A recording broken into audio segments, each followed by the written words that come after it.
Buenas noches, ¿cómo está, pastor? ¿Cómo están, compañeros de estudio bíblico, de teología, utilizando la forma virtual?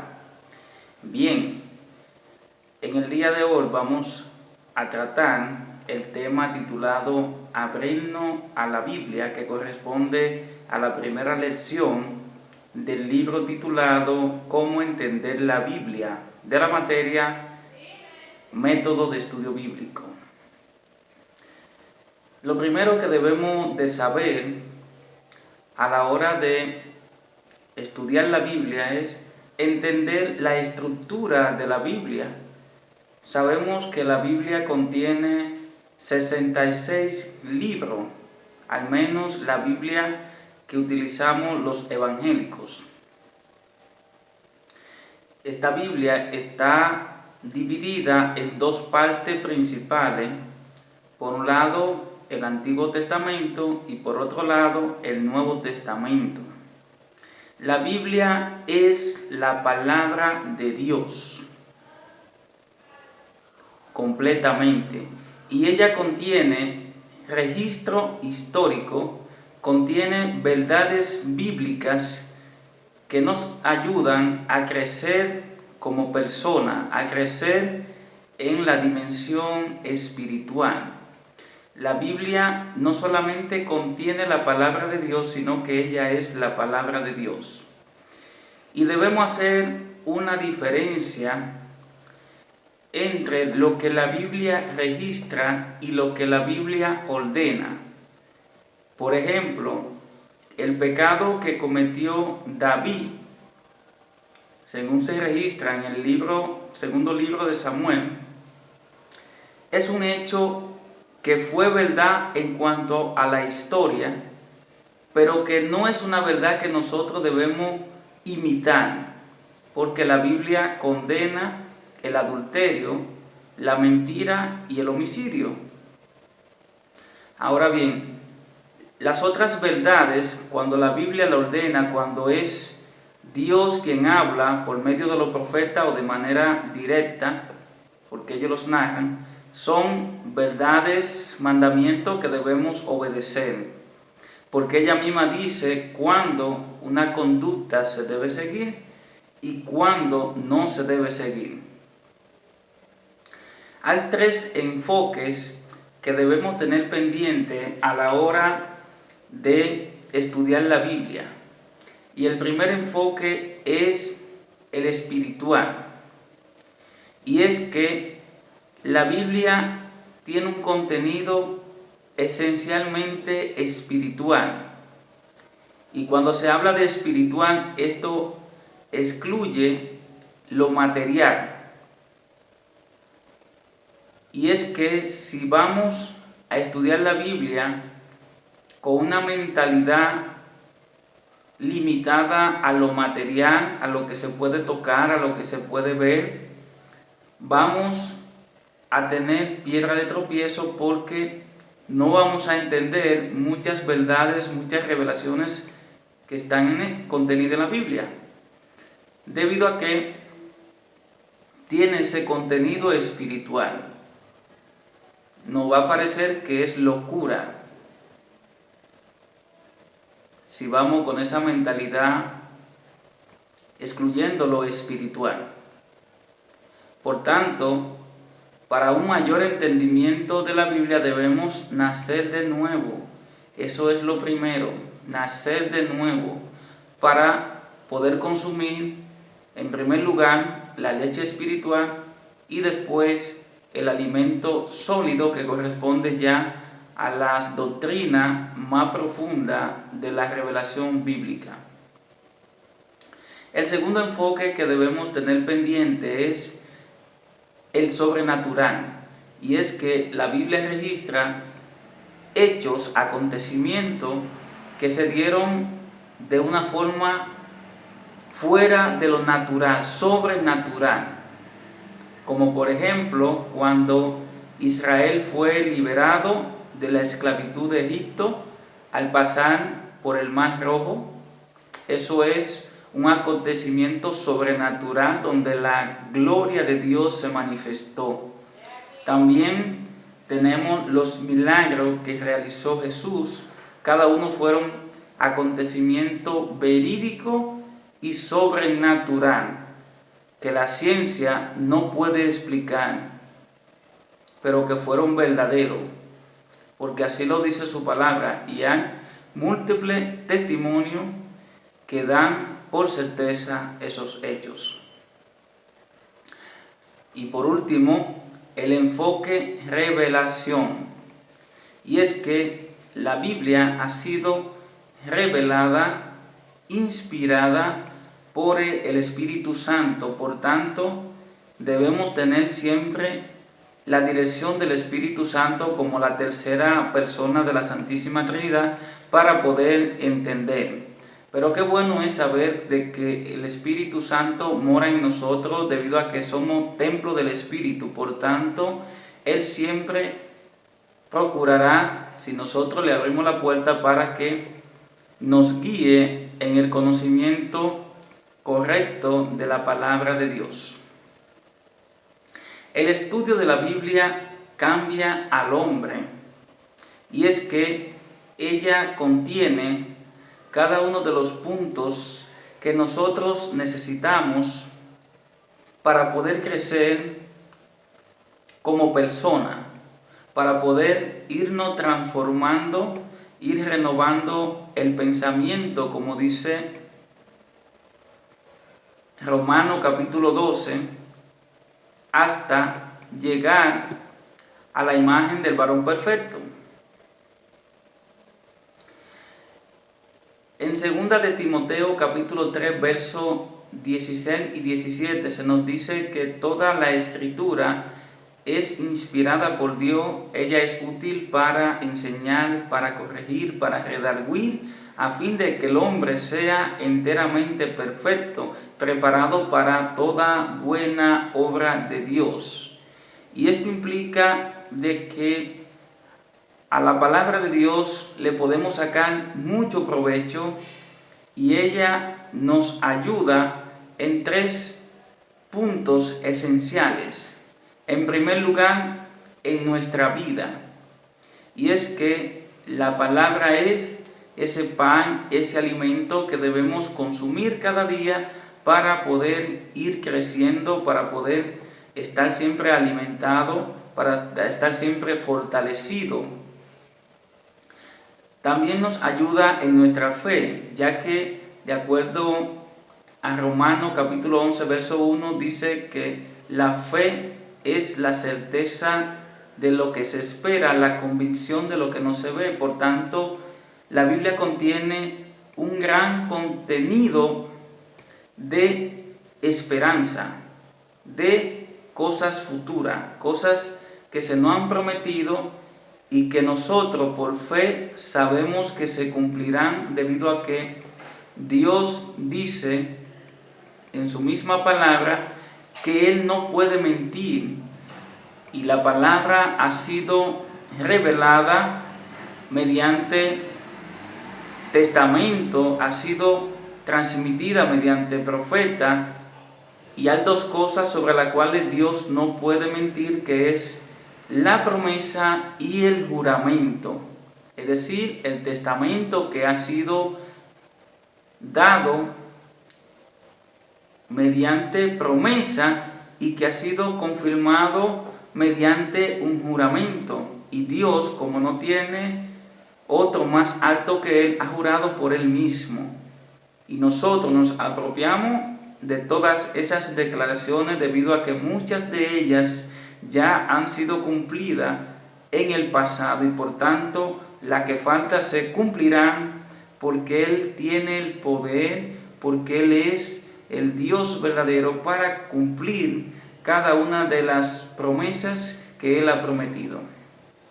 Pero también la palabra nos ayuda en el servicio, es decir, por más deseo que tengamos de servirle al Señor, si no nos preparamos, si no estudiamos su verdad, es posible, muy probable, que nuestro servicio sea deficiente y quizás no sea correcta, porque la Biblia es el manual, y si Él ya ha dado su revelación es porque es útil. Y debemos coger el consejo que le dio el apóstol Pablo a Timoteo, que le dijo: preséntate aprobado como obrero que no tiene de qué avergonzarse, que usa bien la palabra de verdad. Primera de Timoteo 2:15. Y es un consejo para nosotros, porque tenemos como siervos de Dios un compromiso de usar la verdad de manera correcta. Por eso estamos aquí estudiando, por eso continuaremos estudiando, porque si los apóstoles estudiaron, porque si los padres de la iglesia estudiaron, porque si los pastores constantemente estudian, por tanto nosotros como ovejas debemos siempre continuar estudiando. La revelación significa de que lo que estaba oculto ha sido aclarado, y Jesús es la mayor revelación de Dios. Dice Hebreo capítulo 1, verso 1, de que Dios, después de haberse revelado muchas veces y de diferente manera, se ha revelado en su Hijo, en Jesucristo. Es decir, Jesús es la revelación última, es la encarnación del Verbo, de acuerdo a Juan capítulo 1, verso 14, la encarnación del Verbo. Y el Verbo de Dios se hizo carne. Lo que era la palabra ahora se ha revelado como una persona igual que nosotros, pero sin pecado, para que nosotros podamos creer en Él, confiar en Él y ser salvos. ¿Por qué? Por la obra que Él realizó, por lo que Él es.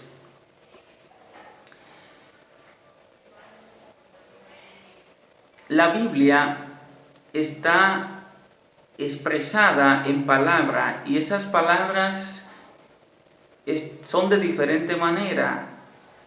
Hay frases que contienen la verdad de manera literal y hay frases que contienen la verdad pero en un sentido figurado.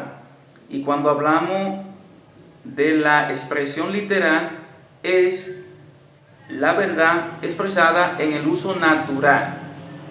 Cuando se dice que Jesús predicó al pueblo, eso es una verdad expresada literalmente. Es el mismo sentido que tiene ahora y que tiene en otro lugar, en otro tiempo y sobre cualquier enseñanza. Ahora, cuando Jesús dice yo soy la puerta, es un uso figurado, porque Jesús no es una puerta, literalmente hablando, sino que se utiliza un recurso literario, se utilizan metáforas, se utilizan parábolas, que fue uno de los recursos literarios que Jesús más utilizó para dar a comunicar una verdad sobrenatural, utilizando ejemplos naturales, sobre todo cuando quería enseñar cómo funciona el reino de Dios. La Biblia contiene una revelación progresiva. ¿Y qué significa progresiva? Sencillo. En el Génesis no se declaró toda la verdad, sino más bien que se dieron pinceladas. Y un ejemplo es que en Génesis capítulo 3, verso 15, se dice que de la simiente de Eva nacería el Salvador. Es decir, esa simiente herirá a la serpiente y la serpiente le herirá también a Jesús. Y vemos que habla de simiente, la simiente de Eva, de la mujer. Pero en ese momento no se dice exactamente que es Jesús. Es en la medida que los profetas van hablando, en que se va acercando el cumplimiento de esa profecía, de esa promesa, que ya, sobre todo en el libro de Isaías, que ya se va entendiendo de que se trata precisamente del Hijo de Dios. Y cuando Jesús nace de la Virgen María, se da el cumplimiento ya de que de la simiente de la mujer nacería quien iba a herir. Pero precisamente cuando Jesús muere en la cruz, cuando Jesús resucita, es que se le da el golpe mortal a Satanás. Se cumple de manera ya concreta esa profecía, esa promesa que se dio en el Génesis. Por tanto, fue de manera progresiva. Y es que Dios ha utilizado este método debido a que después de la caída en el pecado, el hombre quedó afectado en gran medida y no podía entender toda la verdad, sino que ella se fue revelando de manera progresiva. Por eso el Nuevo Testamento es más fácil de entender que el Antiguo Testamento. Por eso también dice el apóstol Pablo que en otros tiempos esas verdades estaban ocultas y que ahora han sido manifestadas, han sido reveladas a ellos y igualmente a nosotros. Debemos tomar siempre pendiente que cuando vamos a interpretar un texto bíblico, debemos ver el contexto. Y el contexto significa el tiempo y el espacio. También todas las palabras que anteceden y que continúan después del texto que estamos leyendo, que vamos a interpretar. Por ejemplo, si vamos a interpretar a Juan 3:16, debemos ver lo que dice Juan 3:15 y Juan 3:17. Y si no comprendemos, viendo esos tres versículos, entonces vemos el enfoque del capítulo. Si no comprendemos todavía, entonces miramos el enfoque del libro, que es Juan. Si no comprendemos todavía, entonces vemos el enfoque total, que no es más que el contexto total de la Biblia. Y es que el contexto total de la Biblia, la síntesis de la Biblia es la redención por medio de Jesús. La Biblia es cristocéntrica. Cristo está en el Antiguo Testamento y también está en el Nuevo Testamento, se revela. Todo su contenido es Cristo en esencia. Y cuando vamos con esa presuposición a estudiar la Biblia de que es cristocéntrica, de que la Biblia tiene por finalidad presentar el plan de salvación y que el autor de ese plan de salvación es Jesús, es Él, entonces podemos entender mucho más. Existen dos contextos. Se habla del contexto inmediato y del contexto total. El contexto inmediato son las palabras que rodean el texto que vamos a interpretar. Y el contexto total es la generalidad del capítulo, la generalidad del libro. Ese es el contexto total. Debemos tener pendiente que dentro del contexto está el idioma, la cultura en la cual fue revelada la Biblia. Y es que el Antiguo Testamento fue dado a Israel por medio, en principio, de Moisés, la Torá, los 5 primeros libros y posteriormente los demás profetas que escribieron, y que fue escrita en el idioma hebreo. El Nuevo Testamento, en cambio, fue escrita en griego. Los evangelios, los 4, fueron pronunciados en arameo y en griego parte, aunque fueron escritos en griego. ¿Qué implica esto?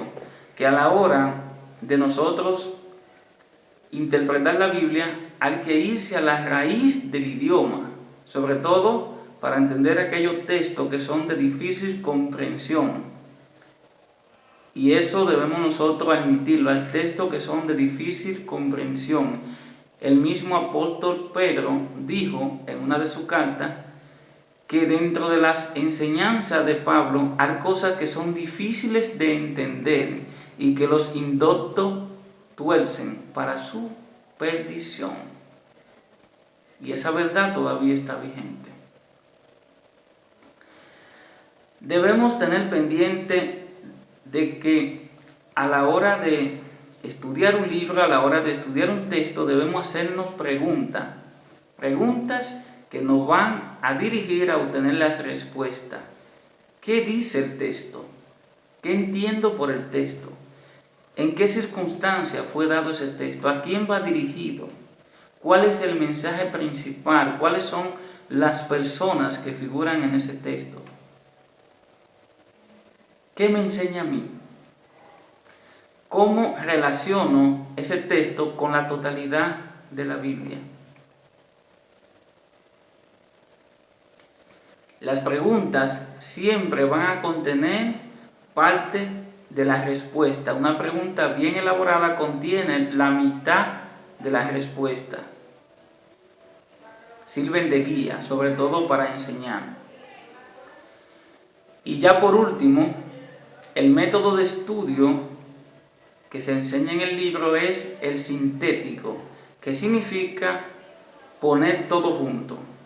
El método sintético es la antítesis del método analítico. Analítico significa estudiar todo por parte. El sintético es juntar todo. Y es que a la hora ya de nosotros terminar una interpretación debemos sintetizar. Al sintetizar lo que hacemos es que sumamos las verdades, tal y como lo dice el Salmo en su capítulo 119, verso 160. La suma de su verdad es tu palabra. Gracias por todos. Amén.